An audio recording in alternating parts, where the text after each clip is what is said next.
Hello, dear students. Welcome back to day 28 of our daily 5 study question series. आज हम आज हम reproduction chapter के 5 नए क्वेश्चंस करेंगे, वो भी बिल्कुल सिंपल वे में। तो चलिए शुरू करते हैं आज के questions. The question number 1 is arrange the important events in the female reproductive cycle that are given below in their proper natural sequence. बेटा ए पे दिया है ovulation, B growth of the corpus luteum, C sudden increase in the level of luteinising hormone, D secretion of FSH and E growth of ovarian follicle and oogenesis। तो बेटा जी सबसे पहले होगा सिक्रीशन ऑफ एफएसएच, फिर growth of the ovarian follicle and oogenesis का process होगा।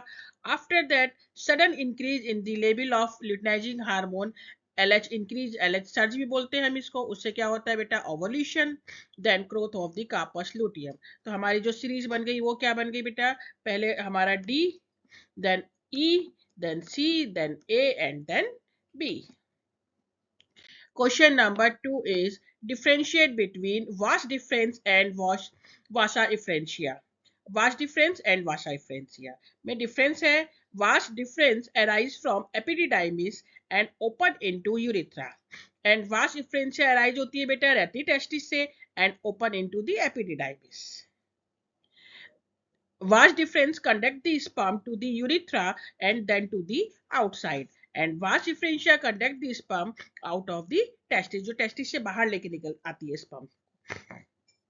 Third difference, vas differens receive ducts of the associated reproductive glands, and ये vas differentia they do not receive any duct of any associated reproductive glands. And fourth one, it ascends into the abdominal cavity, and vasa efferentia they remain inside the scrotum. Right? Now the question number 3, differentiate between spermatogenesis and spermiogenesis. Spermatogenesis is a process of formation of spermatozoa in the testis, and spermiogenesis is a process of transformation of spermatids. Secondly difference, it involves a meiotic cell division. इसमें meiotic cell division होता है and it does not involve any cell division. इसमें cell division नहीं होता, सिर्फ transformation होता है. Third one is spermatogonia of the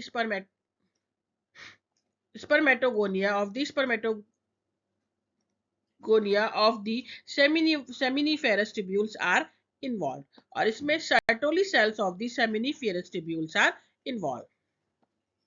Now question number 4, how is primary spermatocytes different from a secondary spermatocytes? Primary spermatocytes कैसे differ है secondary spermatocytes से? बच्चा primary spermatocytes diploid है and इसमें 46 chromosomes होते हैं, यानी 23 pairs. It undergo meiosis 1 और उससे क्या बनते हैं बेटा 2 secondary spermatocytes. It means secondary spermatocytes कैसा हो गया, haploid हो गया, यानी इसमें कितने हैं 23 chromosomes.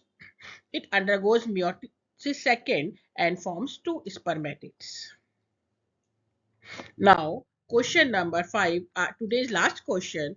Why is the middle piece of human sperm considered as powerhouse of the sperm? क्यों कहते हैं बेटा power house? Because middle piece contains numerous mitochondria, बहुत सारे mitochondria होते हैं, which provide energy for the movement of sperm for fertilization. So हम इसको क्या कहते हैं बेटा, पावर हाउस कहते हैं इसलिए, ठीक है। Now second part, what is semen? Semen क्या है बेटा, seminal plasma secreted by the male reproductive glands along with the spermatozoa constitute की सीमेन। सेमिनल प्लाज्मा जो कि मेल रिप्रोडक्टिव ग्लैंड से सिक्रीट हो रहा है, वो स्पर्मेटोजोआ के साथ मिलके क्या बनाता है, सीमेन बनाता है। ग्रेट जॉब, आज हमने डे 28 भी कंप्लीट कर लिया। कल मिलते हैं ह्यूमन रिप्रोडक्शन के नेक्स्ट कॉन्सेप्ट के साथ, तब तक keep learning, keep growing. Thank you.